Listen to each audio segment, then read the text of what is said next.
got my dude Big Tone and Mr. Key in the building. What's up, y'all? What's up, y'all? I'm gonna let y'all introduce yourselves, where you're from, what y'all do. Each do your thing, man. K-double-E, in the place to be, finna suck it free. That's all I gotta say about that there. Yeah. Yep. Your boy Big Tone, man, representing South Out Records up here from Antioch, 925 representing. Right now, how long have you guys been doing music for? Forever. Anyways, I mean, but off top, I mean, I've been here a couple times, man. Yeah, yeah. A few times. This whole thing, from now, you know, till the album keeps going. Yeah, yeah. We rocking with that Savage Out Volume 4 right now. So Savage Out Volume 4. All right. Well, Savage Out. Savage Out. Savage Out.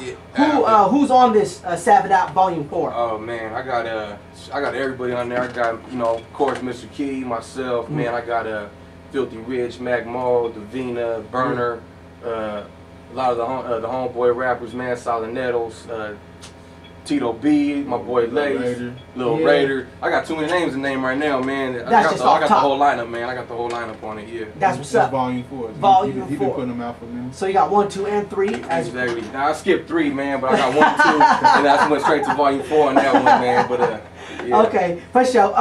What other projects you got out? I got about 3 or 4 solos right now, man, on top of the comps. Then I put out a few other artists. I got Davina put out about 2 albums of hers, her first 2, her solo, then her other album. And then I got one of Woody's artists, B-Dog. I put out his solo. When Wood passed away, I kind of, you know, ran with that one. But right now, that's what I got, just pretty much just the comps and my solos, man. And we could definitely like look them up on like iTunes and all that stuff. Everything. They're on iTunes, Rhapsody, any digital distributor they're on right now. You know what I mean? We're working on something, man, slowly but surely. Yeah. Called Death of a Boss. You know what I mean? Yeah. And a lot of people always ask me like, how many songs y'all got done and Woody did that. But I put it like this, man. Me and Tom, every time we get together and everything, man. Yeah. We get a little something done, but at the same time, it's almost like just, you know what I mean? Yeah. Old friends that ain't seen each other in a long time or yeah, something. yeah. I mean, because we end up drinking and doing half a song, and you know what I mean? But once we get off, but all this, man, we've been kicking it tough since we said we're gonna do it. Right, right. When we really get down to the music and everything, you're gonna hear in the music that we do kick it with each other, that we do rock with each other. You know what I mean? Yeah. Drink, do all the whole thing. stuff. You know, it brings more. You know, everybody, the real life stuff reflects in the music. So us building our relationship, going out kicking it, popping bottles, doing this business, it makes it more comfortable for us in the studio. So then we could actually sit down and get serious and make it rock. Right now, it's just a good idea. We have beats gathered up. And that's all we need, just the idea. So when it does come time to it, we just get down and make it happen. You know what I mean? We ain't doing the email thing, whatever. We rocking with each inside other. the studio. Exactly. Old school way. The way it's supposed to be done. When is the release date for this album? Like I said, it's just an idea right now. It's just an idea. We're gonna keep it like that. Man. Once we get close, I say once we get like half the album done, we'll probably set a release date closer, man. Okay. Got our hands on a lot of things, like the show coming up the 14th. Right. You know, he's still promoting the Savage Out Volume 4. You know what I mean? So once knowing this guy and the way I work too, it's like once we get started, then, you know, wheels don't stop. So. That's what's up. So who's on this album? Can we talk about that? On the death of a what is the name of it again? So far nobody. No, oh, okay, just y'all two? Just I mean, like I said, we got a couple things in work, but I mean, believe me, we're gonna I'm gonna pull in my favors and stuff. Okay. We're gonna get some good features. Okay, so it's in the works right now. Yeah. But it'll be coming out like you say this year though? Yeah, it'll be this year. Okay, most definitely. So look out for that as well. Let's go to your most memorable moments. Key, we'll talk about what's your most memorable moment in your history, and then we'll go to Big Tone. What's your most memorable moment in your career so far? Tone wants to start first. Okay, Tone. Let's Big Tone. See, man, OG already telling me what to do. Yeah. My most memorable moment, man, to be honest, yeah, that's a hard question, man. I don't know, man. It really probably goes back to the day, like I said, man. Everyone has their own idols in the music and everybody who they looked up to growing up. So you know, like working with my boy Wood when I first started, that was like I can't really get back to that feeling when I was kind of still in awe working with people. You know what I mean? Man, this is cool working with this homie right here and him putting me on and first feeling like that. So I say just the very beginning, man, like when he first put me on his Northern Exposure 5, and I say just like going to my first car show and hear someone slapping my song, you know what I mean? Like, man, is that, hold on, I swear it's not me, hold on, be quiet, man, that's me. And then just like riding through the town when I started hearing people listen to my stuff out the car, you know, people, that probably was like the best feeling for me, man, when people actually acknowledge me as a serious artist. You know what I'm saying? Started slapping it. So. What year was this at this time when this did? I want to say it was like 2005, man, 2006, yeah. Yeah. Yeah, because I was like, you know, I was just a little knucklehead, man. I wasn't really serious with the music. I kind of just did it just a little side thing, and then that just sparked my interest, you know. That little light bulb came on in my head, like, man, if it's taking off like this, we could do something with this. Right. So I always like to challenge myself, see what I could do and how far I could get with it. So that's kind of how it was back then. With Woody, now that he's gone, is there anything that stuck to you that you learned from him? Man, everything, man. His work ethic, pretty much. He was a go-getter, and he was you know, I noticed people, you know, they say nice guys finish last. Yeah. It's kind of true, man. You know, he was really. To me, I was like, man, sometimes, well, you're a jerk, man. You're a jerk. You know, I kind of always got on him like that, but I understood why he was like that. Yeah. You know, he didn't let people walk on him. He was about his business, and he got stuff done. Yeah. And I kind of learned that, you know, after a while. It's like you can't always make everybody happy, so quit trying. You know what I mean? Yeah, just do you and take care of your people and try to give what the fans want. You know what I'm saying? Let's go to the top 3 artists that you worked with. Yeah. Oh man, top 3. That's Yeah. Yeah. I mean, it just depends. There's like honestly, like now, I'm a fan of oldies, old school. Right. So rappers, man, I don't think I reached where I'm like man, I've made it to where I wanted to make it. But even working with Key right here, like I told him, I always tell him, I don't mean to pump up his head or nothing, but I grew up listening to his album. So when I started working with him was an honor to me. You know what I mean? I remember growing up listening to 14 Karat Dreams. So you know, him, Wood, you know, even like when I was working with the My Figures and Filthy Rich, they're really hot right now, and Burner's doing his thing. It's always an honor to work with guys like them. Yeah. You know what I'm saying? How about top 3 you want to work with? Man, the sky's the limit, you know. Right now, it would be nice to do something like with 40 or something like that. You know what I mean? And Too Short, of people I grew up listening to legends like that. It'd be nice. But yeah. What about you, Key? I see his idol right here, man. I'm gonna put him on blast. Who you want to work with, man? I want to work with everybody. Everybody. I mean, look, I got him on that. See, he said he loved oldies, man. I did a song with Brettonwood. Okay. Live in the flesh. I went down to LA and rocked with him. This was on something called it was called Seldom Seen. Right. Some cats bought out the album and everything. It wasn't really a Mr. Key album. They just bought it out. But that was a lovely thing. Wow. Right there, when was this happened by? Man, this was I gotta say about 5 years ago. 5 years ago. I rocked out to LA. Got down with him. And the funniest thing was I called Moms. Yeah. And I didn't even say nothing to Moms. I just put him on the phone. And he was like, "Hey, baby, what's up?" Like, all I heard on the cell phone was, "Ah!" That's crazy, though. So that was dope, man. Rocking with legends like that. Yeah. And that's not even on no rap stuff. So. Yeah. Just music in general. Yeah, music in general. So it's the same thing, just like how he said, man. Your most memorable moments is anytime if you was on the radio or just the awe of like first album, 14 Karat Dreams, all the people I worked with, just the awe, like, wow, this is dope. But then you realize that you appreciate that, because I'm a fan too. Right. I'm a fan of music, so you appreciate fans, your fans. Right. You know what I mean? Because I know how it is to be in their shoes. Like, you know what I mean? I went out to Hawaii for Pro Bowl weekend. I was screaming like a little girl seeing football player. You know what I mean? So it is what it is. Like, make sure you put that back in slow mo. Slow mo. You're crazy, man. Let's go into the future.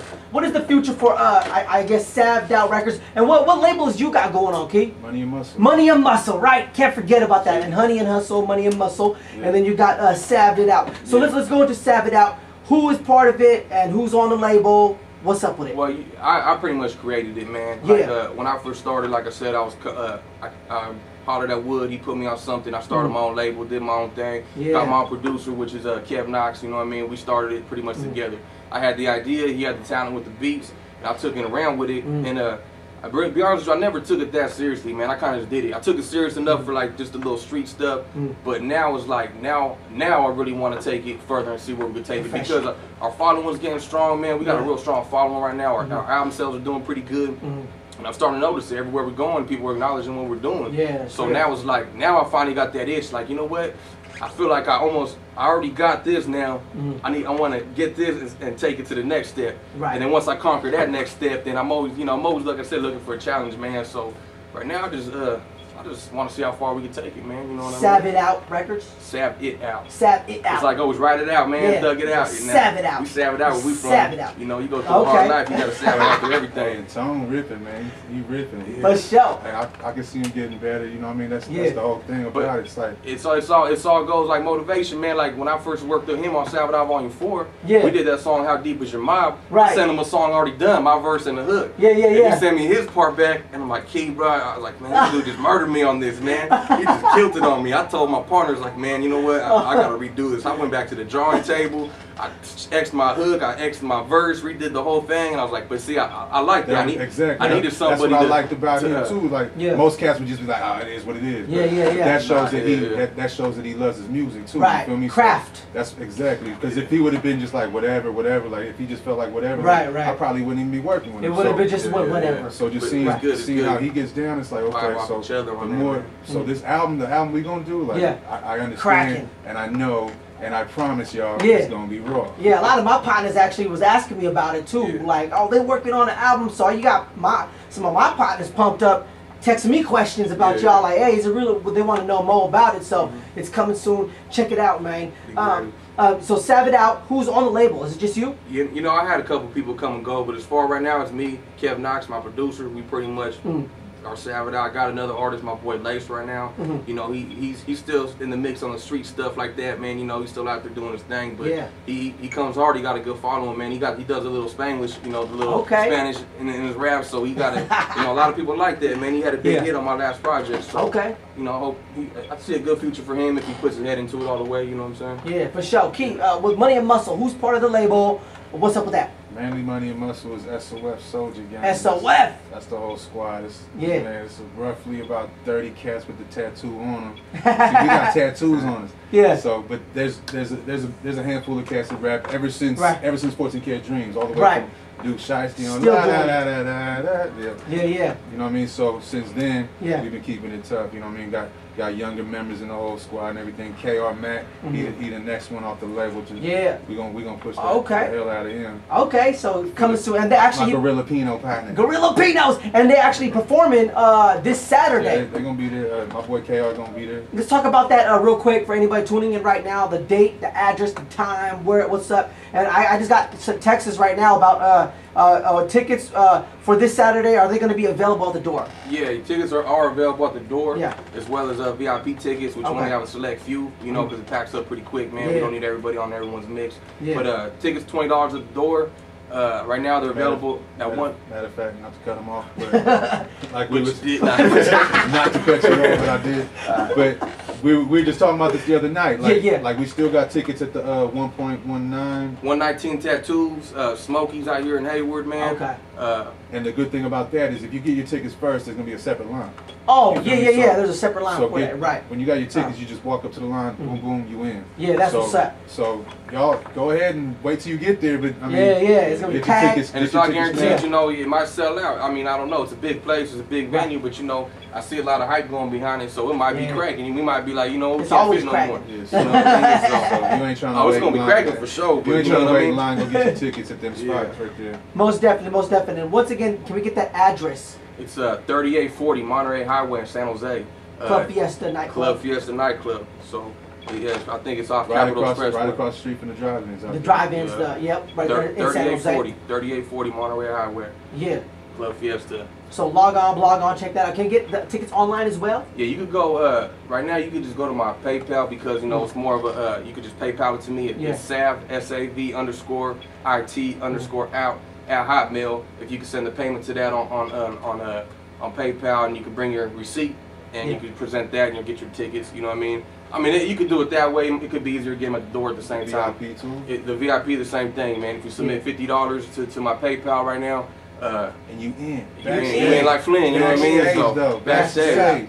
You might be able to hit my bottle my personal bottle. Just might. Oh, for sure. So check it out this Saturday. What time does it start? 9 o'clock, the doors open. Performances are going to start roughly around 10 o'clock. So it's better to get an early arrival, you know, 10:30. It's a good time to get there. And then it is one of them spots. It's not like a regular club, so it's one of them spots that I see. We've been there before. People get there early to get in the front row. Right. So it's more like a concert instead of a club. You know what I mean? Right. So, it's a concert. So they get there early.